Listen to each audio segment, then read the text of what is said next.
নতুন বই। স্কুলের লম্বা ছুটি প্রায় শেষ। মাঠে খেলাধুলা আর দৌড়ঝাঁপের দিনগুলো ফুরিয়ে আসছে।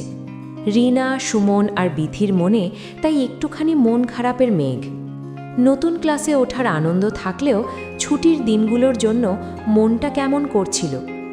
পরের দিন সকালে ঘুম ভাঙতেই তারা দেখল এক নতুন চমক, বাবা মায়ের মুখে হাসি আর তাদের হাতে নতুন বই খাতা কেনার টাকা।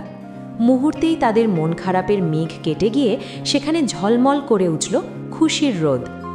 3 বন্ধু মিলে চলল গ্রামের বাজারের দিকে।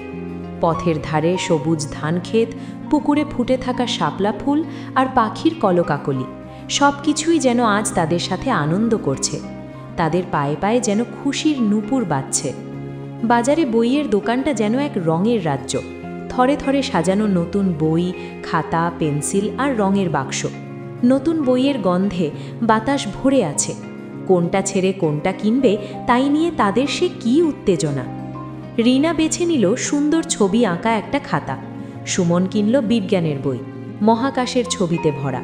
আর বিথির খুব পছন্দ হলো নতুন বাংলা বইটা, যার পাতায় পাতায় রয়েছে মজার সব গল্প আর ছড়া। বই খাতা কেনা শেষে তারা বসল বাজারের পাশে নদীর ধারে। নতুন বইয়ের পাতা উল্টে তারা দেখতে লাগলো ভেতরের রঙিন ছবি আর লেখা।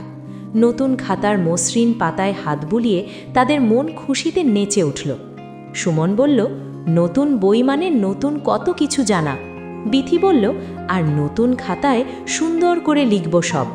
রিনা যোগ করল, আমাদের জীবনটাও এই বইয়ের ছবির মতো রঙিন হয়ে উঠবে। বাড়ি ফিরে তারা সবাই মিলে তাদের নতুন বই খাতাগুলো যত্ন করে গুছিয়ে রাখল। বইয়ের ওপর সুন্দর করে নিজেদের নাম লিখল। নতুন স্কুল ব্যাগে সেগুলো ভরতে ভরতে তাদের মন আনন্দে পরিপূর্ণ হয়ে গেল।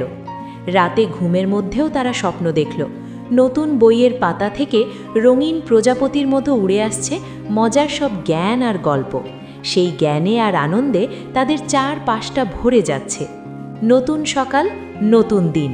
রিনা, সুমন আর বিথি নতুন পোশাক পরে স্কুলের জন্য তৈরি।